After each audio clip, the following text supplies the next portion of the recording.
여러분 안녕하십니까? 문재인 정부의 새로운 부동산 정책을 법적으로 또 맞춰줄 입법 진행에 거침이 없습니다.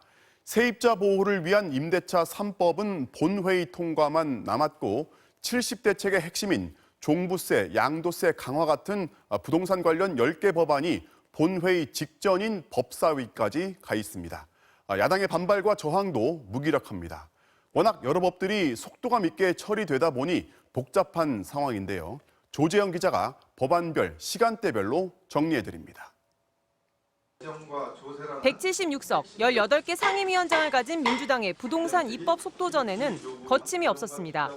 기재위에서는 종부세법 등 이른바 부동산 3법이 속전속결로 처리됐고 국토위와 행안위도 정부 대책과 관련된 부동산 법안을 속속 의결했습니다.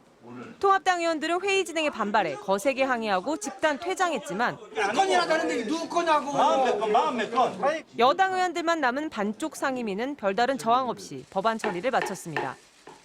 한 차례 격전이 지나간 뒤 오늘 오전 두 정당의 분위기는 극과 극으로 갈렸습니다. 속수무책 패배한 통합당은 의원 전원 소집령을 내리고 긴급 의원총회를 열었습니다. 의회주의 파괴를 규탄하고 또 향후 어떻게 우리가 국민들에게 이것을 효과적으로 알리고 저지할 수 있을지를 논의하는 그런 의총을 마련했습니다. 향후 대책을 논의해야 하는 자리지만 수적 열세의 한계를 이길 수 없었다며 신세 한탄에 가까운 여당 성토가 이어졌습니다. 21대 국회가 민주당에 의한 의회 독재 시대임을 알리는 전주곡이 국회 여러 곳에서 울려 퍼졌습니다. 비난의 화살은 줄곧 여당을 향했고 아나무인, 일당 독재라는 비판이 이어졌습니다. 176석 가지고 있으면 절차도 지키지 않고 제멋대로 할 수 있는 권한을 국민들이 부여해 준 것입니까? 같은 시각 민주당 지도부는 한자리에 모여 다시 한번 속도전을 강조하면서 흔들림 없는 법안 처리를 얘기했습니다. 민주당이 21대 국회를 온전히 책임진 지금이야말로 부동산 시장 안정을 위한 입법과 제도 개혁의 최적기입니다. 여당이 위원장을 맡은 법사위, 법안 처리에는 반나절이 걸리지 않았습니다. 임대차 3법 중 핵심 내용을 담은 주택임대차보호법 개정안이 상정됐지만 회의 시작부터 여야는 절차를 문제 삼으면서 거칠게 맞섰습니다. 통합당은 법률안을 심사하려면 법안 심사 소위부터 구성하라고 요구했습니다. 국회법과 지난번 위원장님이 의사봉을 두드린 결론에 의하면 이 법안들은 소위원회에 반드시 가야 되는 거예요.